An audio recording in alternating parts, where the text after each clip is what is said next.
to another episode of Call to Service. Today we are joined in studio with Alon Stivi, CEO of Direct Measures International. Alon, thank you for coming today. It's a pleasure and an honor being here. Thanks for having me.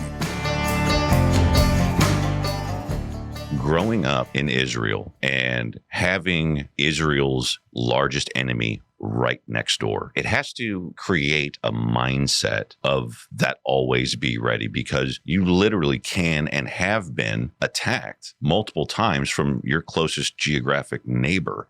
That really lends itself to the warrior culture that are the Israelis. Absolutely correct. It's a mindset of not just being prepared anytime. I mean, I don't know if you know, but Israelis continue to serve in the reserves until they're like 45. Oh, wow. Yes. Providing 1 month each year of their time at no cost. They leave their job, they leave their family, and go practice and train for the next war. Israel's main military force is the reserves. In other words, there's a lot more reserves than active duty. And if there is a war, like it was multiple times, sure, it takes about 24 hours to deploy all the reserves. So the existing regular troops are there to just maintain the country alive for 24 hours until the backup arrives. Wow, that's how the whole country works, right? So it means that everybody is thinking safety and security and national security, for that matter, all the time. And they don't think about it. They train, they participate, they meet their comrades and friends from the early years of the army, and they practice with them till they're 45, right? So that's one aspect of it. The other aspect of it is Israel was founded by survivors, right? Let's not forget, 79 years ago, Jews were coming out of Europe and the gas chambers, right, with nothing to their name, nothing. Everything was taken away. And some of them were brave enough to decide enough is enough. And we're going to create our own place where we can be safe and secure for generations to come, right? And that brought them back to their land of the ancestor, which was a very hostile to them at the time, obviously. Right. British mandate, Turkish empire was just defeated, existing phalanges and the existing gangs of Palestinians back then were roaming around and killing Jews. They had to fight for survival from the first moment they laid their foot on that land, right? And it hasn't changed since. So it's kind of ingrained. It's part of how we got here and who we are, right, in many ways. It's not a question of if at all. It's always when is the next thing going to happen. And most importantly, right, how are we going to either prevent it or deal with it and manage it most effectively? Talk to me a little bit about, I know you're working on a project with regards to fear as a weapon. Tell me the genesis or the origin story of that. That's interesting. It's really not so much a project as much as a teaching platform, if you would. You could find in a 1994 article in American Survival Guide that I wrote. I wrote many articles. That's called The Use of Fear as a Weapon by Terrorists and the Media. And the media. 94, exactly. Wow. That's right. Okay. Fear is a weapon. Fear is actually the principal weapon of terrorism. It's not gun, it's not bombs, it's fear. I mean, before the attack on 9/11, who knew how to spell Al-Qaeda? Right. After that, of course, it's a household name. They attacked those towers not only because they were soft-towered, but because it was so visible. You couldn't miss it, right? And it broadcast all over the world. That's what gave terrorists all over the world a flavor for leveraging and using the media as a weapon to spread fear, right? Because every weapon has a delivery mechanism. A bullet comes out of a barrel of a gun, right? A bomb comes out of a container. And what's the delivery mechanism for fear, for the weapon of fear? Mass media. When you are in mass media, whether it's online, television, radio, to be very considerate to not being used or leveraged to spread more fear. We have enough of this. There is no need. It doesn't add anything. It's not constructive. And it destroys life, just the fear itself. Because it lives in our imagination, right? Let's say someone walk right through that door behind you right now. You're either going to do something to survive or you won't, right? Right. Did you have time to become afraid? No. No, because it's right there, and you're either prepared or not, right? As far as if I would have told you in about 15 minutes, somebody, we don't know who, with or without a gun or maybe a knife, is going to walk through that door and you can't leave. Would you be afraid by then? Of course. It's a mind game. See, so that's what I'm saying. It actually exists in our mind. Right. We have to imagine it in order for it to actually have any effect on us. We have been conditioned by fear to imagine the worst as a society, as a world, through the media. And fear is contagious and addictive. People think that sharing scary ideas, notions, or imagery is cool and interesting. Why? Well, I'm warning you about it. Right. So I'm doing you a service. No, you're not. It's a disservice. If it's not related to me, it's not something clear and present danger. Why do I need to talk to you about that? Let's talk about some nice stuff this world has. Right. Let's talk about what we're going to do as a community, as a neighbor, to have a good time at a party and help each other. That's a lot more productive. And if you want to talk about scary thing, don't talk to me about scary thing unless you tell me what I can do about it to prevent it or respond and survive to it. It's time to change the dialogue, change the conversation. It really is. And that's what I'm talking about, this historical opportunity for people to realize, whoa, it wasn't just a fear of a virus. It was a pandemic of fear. First of all, if there's one thing that the last 12 to 18 months has taught us as a world, really, is that anything can change at any time, right? What we perceived to be safety in reality is just what we perceive. Because there was something else we learned. We learned that we can together achieve and do great thing on a global scale really fast, whether it's vaccination or lockdown or stop travel internationally and still survive and keep the economy running somehow and so on and so forth, right? Yeah. And this is, I don't think historically has happened before, or it's been a very, very long time since people realized that we can do this as a humanity, right? World War I, World War II maybe, right? So this is a unique opportunity to do things differently moving forward. Truly have the self-reliance you're speaking of. It's a great call out because so much of the last 12 to 18 months has focused on the negative, all these inconveniences to our life, obviously dealing with the carnage of the pandemic, but everything else. But what I love hearing about you is you're speaking to it as, look at what we're capable of, and that's not the popular narrative, in mainstream media. You're speaking to it from, look at this challenge that was thrown in front of us. That's right. And guess what? We're still here. And I can't help but think that is that Israel mindset. You got it. That's amazing. That's it. Because like I said, they got to Israel, there was nothing. No food, no water, full of enemy. And they go, okay, look what we have to achieve. We survived the most atrocious thing ever, a Holocaust, and we are still here.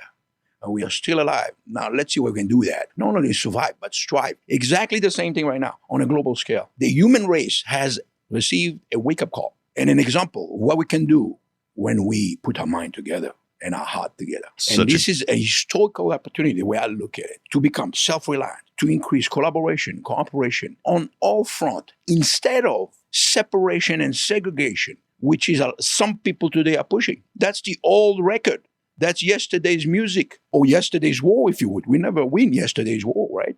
We got to look forward to whatever the challenges are coming ahead and be prepared for them. So having people say, oh, it's because you're this color or that color, or it's because you're this profession and you're not that profession, or you're from this country or that country, or this gender or that gender. This is all about differentiating and segregating people into groups and pitching them against one another. It's the opposite of what we need to do. This is the United States of America. We are united, and that's what makes us strong. And we have to go back to that basic, the roots of what made us art. And the world is becoming more united than ever before because it had to. Yeah. Due to the necessity. So let's leverage that spirit, I think, and make more of it. It's such a great way to look at it. I think that definitely, I would love to just take that last 30 seconds and play that on every major news outlet and see, and get people out of this victim mentality into, hey, look what we can accomplish. One other thing that I've done, as part of my teaching, as I mentioned to you, I came here to teach people how to survive terrorism. Well, one of the catalysts that really propelled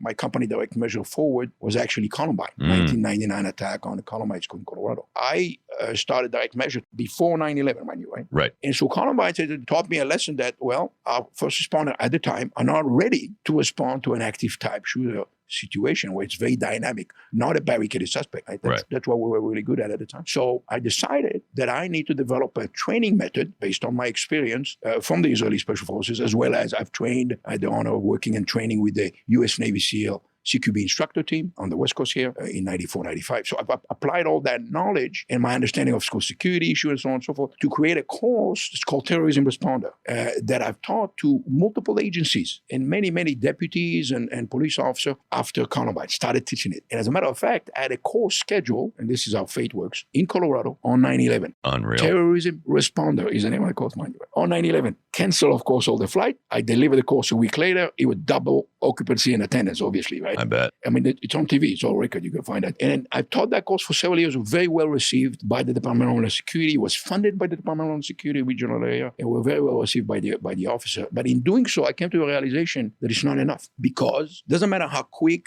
effective, and well-equipped first responders are, they're typically not there on time to prevent the killing. And most casualties occur before law enforcement intervention in active shooter situation or terrorist attack. So to me, there was this gap. I call this the critical time gap, 10 to 15 minutes, where I wanted to address that gap and save more lives, right?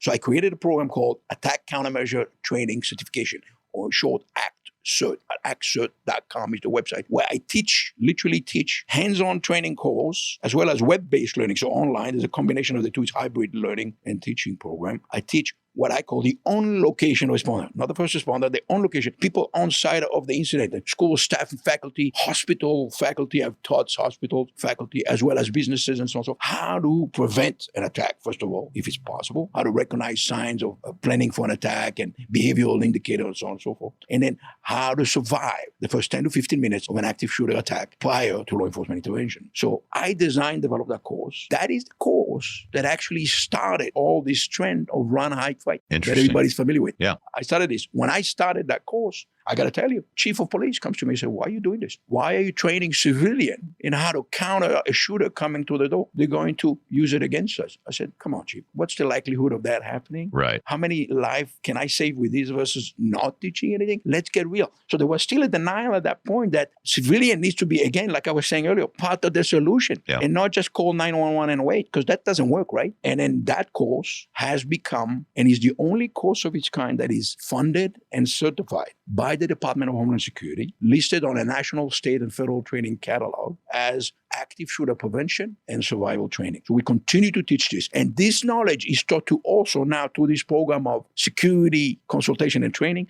to people, places of worship. And this is available to anybody. 100%, that's correct. Yeah, it's for civilian. So if you look at 2016, the federal government had a non-profit grant for nonprofit organization specifically for places or houses of worship. And the total amount of funding allocated in 2016 for the entire country was $25 million. This past year, 2020, the grant allocation for the entire country for the same houses of worship nationwide, $180 million. Well, one of the main ways to get this funding is through this grant. And then there is a need to then apply this funding intelligently to really mitigate any type of risk that they're looking at. That's where we fit in. We've done many churches, synagogues, and places of worship of all sorts, security auditing, security planning, consultation, system design, even writing policies and procedures, as well as training the staff in how to prevent violence, reduce crime, stay safe no matter whatever. Every officer that I've trained, or sheriff deputy that I've trained, I've always asked them the same question about this program. I said, officer, what would you tell your children to do or your congregant in your church to do if there is an active shooter? Call you and wait for you to come, or do something to survive? Unequivocally, obviously, the answer is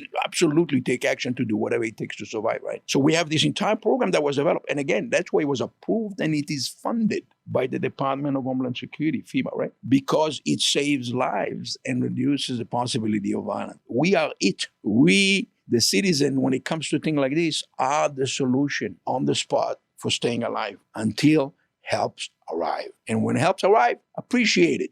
Sure. Yeah, please. Thank those men and women in uniform. Running toward the sound of bullets. Yeah. Where's the best place to direct them? Is it going to be through your social media accounts? Is it through your website? The main one that will deliver the training that I talked about, the DHS certified training, and that's a website called ActCert.com, ActCert.com.